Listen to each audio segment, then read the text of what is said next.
जे पैर हम पड़ै छी आहे छठी मैया हे,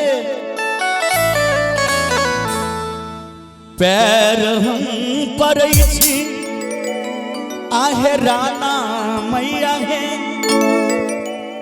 मैया सैया जी के नौकरी धराय दियो, चिंता सब मिटा दियो है।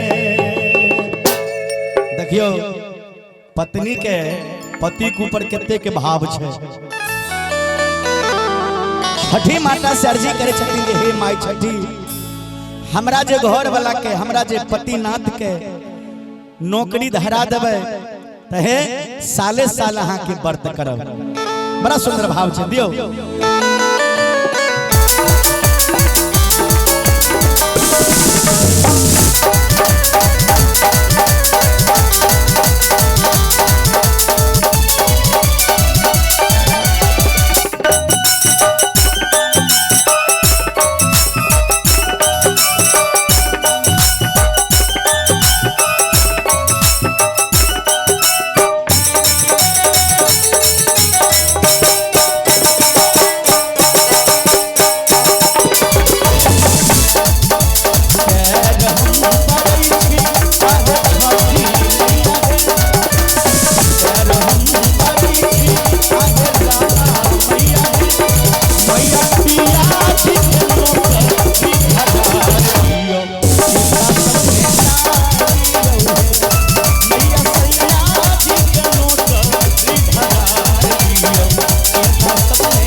पत्नी अपना पति के कहे छथिन जे अहाँ के जे नौकरी हेतै सरकारी नौकरी तो छठ माता के यह साल कोबला करे छी। की कोबला? सब साल जल में हम रही है,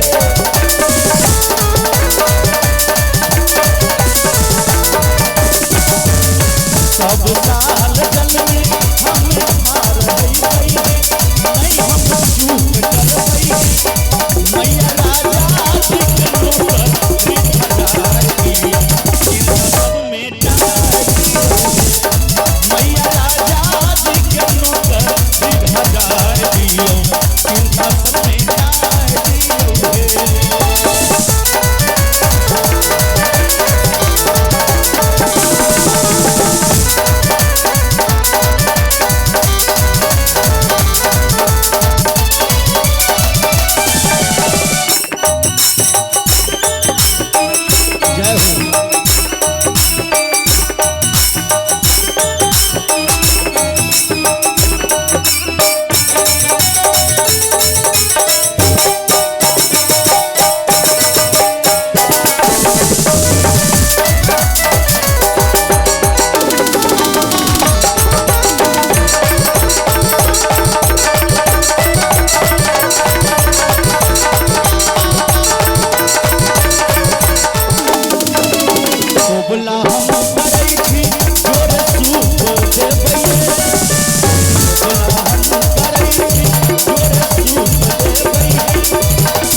छठी से कहे छठी जे हे छठी माँ हाथ हम उठा के दूर के धार दे दइए हाथ हम उठा के दूर के धार दे दइए हम धार दे दइए मैया सैया जी गया हम पे धार दिया से चमका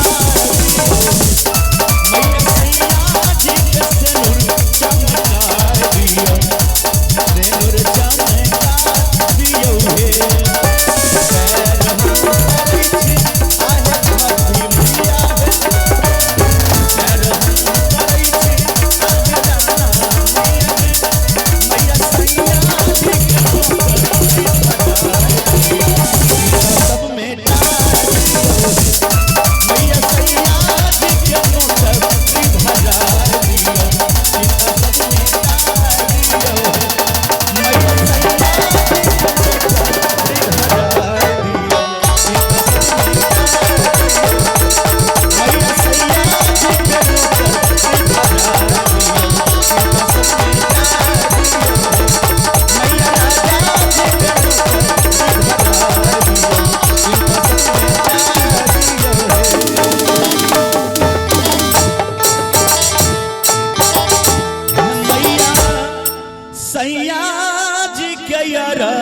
बैठाए दियो से नूर चमका दियो है।